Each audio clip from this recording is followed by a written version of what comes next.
This video is sponsored by Monomals. As someone who grew up playing video games like Guitar Hero and Rock Band and Dance Dance Revolution, I love video games that focus mainly on music, and there's no current bigger one than Monomals because there's a huge music contest going on amongst the world's best animal DJs. Armed with big fishing rods and a plug, you go fishing in the deep waters to help the DJs catch all the Monomals and create your very own music in the Mono Maker. You have the capability of exploring 28 beautiful oceanic courses full of hazards and challenges, discover dozens of collectibles and power-ups, compete in the offline Hot 99 chart and go platinum, and my favorite feature, use the Monomals in Mono Maker to create your very own beats and music and become your very own DJ. Click the link in the description below and check out Monomals and join weekly online contests and become the best musician today. Your passion for music is waiting for you. What is up, Black Squad? Blackscape here, and today I have a brand new Dragon Ball fan animation, and this one comes to us from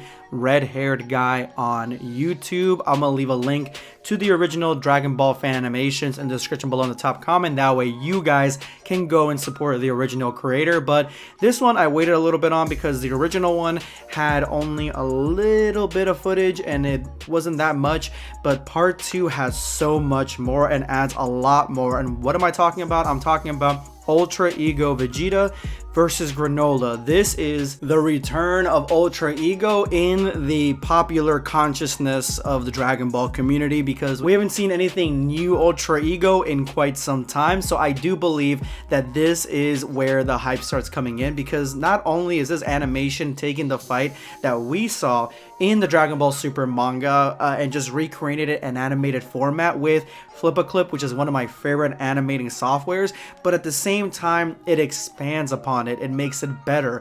It makes it into something that, in my opinion, the Super manga version lacked, and that is originality. It lacked that sense of scope, and that is what this Dragon Ball fan animation wants to do. So let's go ahead and jump right in and see exactly if they have achieved this. Have they made it better? Have they meshed the line between improving it and giving us what we've seen in the manga?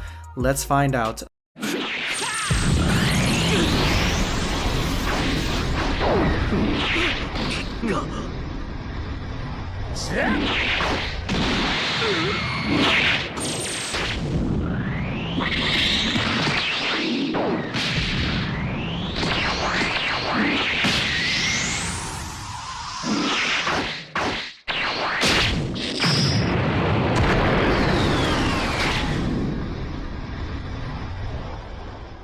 So now you know why I waited to review this until I got the second part. That entire exchange was the first part, and it's only like 40 seconds long, but even in that, we get to see what they're trying to accomplish here, and they're trying to mimic in animation format exactly what happened in the manga fight. Part 2 is a little bit different. Part 2 adds things that make the fight better, but this specifically is straight from the manga, and only Flip-a-Clip do you get like cuts and edits and extensions and forms and power-ups and animation, eccentric animation like this at such a modest beginning, because Flip-a-Clip, anybody can do it if you really have the talent for it and the patience and the skill, and these artists are using what we have available to us.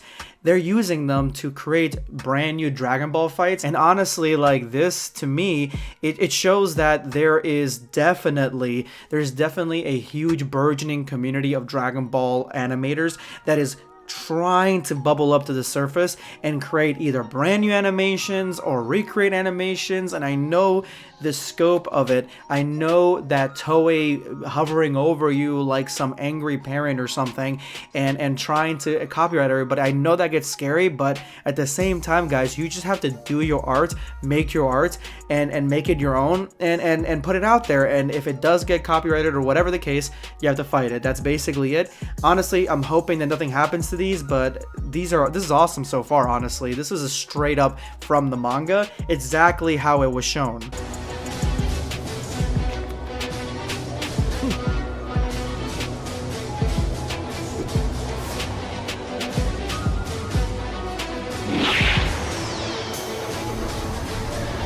Okay, that right there was way better than the manga. That transition, of course, it's animation, so it's gonna look more eye pleasing, more popping or whatever, but it was literally the manga panel, but it was such a hot transition, honestly. Like, we got different angles, we got different models for Vegeta, and it comes out where Vegeta actually pushes Granolah back in that moment and starts powering up, which is a little bit different than the manga. So I definitely think that this is where the improvements start beginning and making this fight far more legendary.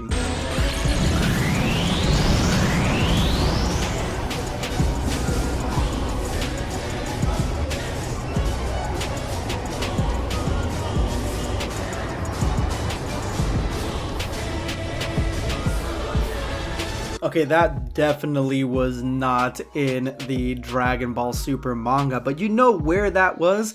That was in Dragon Ball V, the story of Vegeta in Planet Sadala Universe 6 as a god of destruction, as a destroyer. This was in there. It was shown as what Vegeta's version of the form that Goku took, where it was just a giant Goku.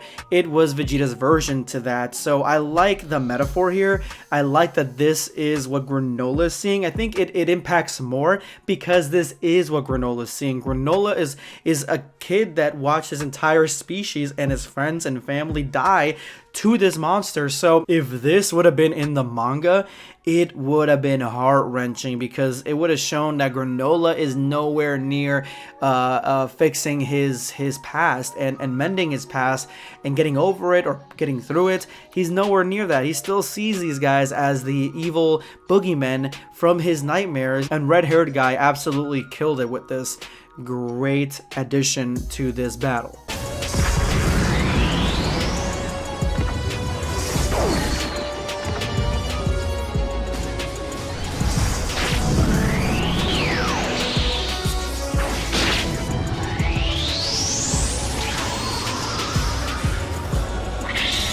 The number one thing I love, besides the extensive cuts and flow and battle lines and everything that just happened in this cut, how fluid it was, and truly showing that there's a master at work with Flip a Clip here that's actually doing this. The number one thing I absolutely adored from all this is that we get to see the residual energy key, ego key, that is coming off of Vegeta as he's touching, punching, throwing, and kicking Granolah. That's a cool addition to something that really, I mean, honestly couldn't be showed or hasn't been shown, wasn't shown in the manga.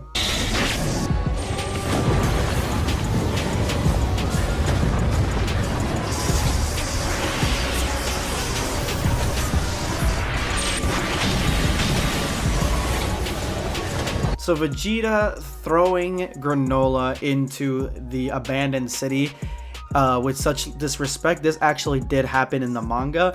But one thing that was a really cool add-on to this was how dynamic the kick was, where he actually kicked them, because we did see that in the manga, but he literally comes in he's so fast and so powerful. He comes in on a ball of ki and comes in like freaking Sonic the Hedgehog and pops out of it like such, and then kicks Granolah right in the groin. Awesome stuff.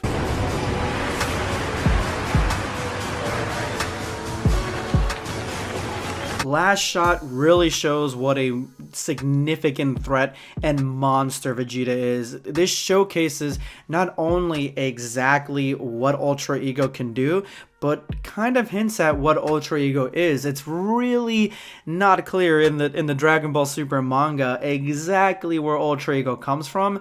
And to the point where I originally thought it came from the earring that Beerus gave him, but no, it's something that Vegeta made up. It looks like the Saiyans can just make up whatever they want as new transformations, but that's kind of what it seems like.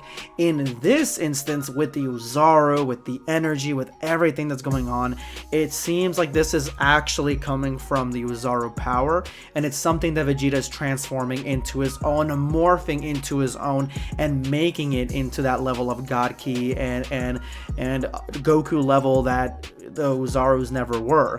And it's cool because we've seen this in the Dragon Ball Super Broly movie, where Broly was using Ikari State, which is something that I believe it was Paragus who said that it was something that was derived from their ancient ancestry from the Uzaru. So, you know, you can draw it like that. I mean, there's different ways, 100 different ways to get the Super Saiyan 4. We found a few of them here. Dragon Ball Super has given us a few of them. I'm just hoping we eventually get it. This is awesome. If there's a part 2, which I'm assuming there is, let me know when you drop it, or when you are going to drop it, red-haired guy. Let us know in the comments section below. I'll go ahead and pin the comment.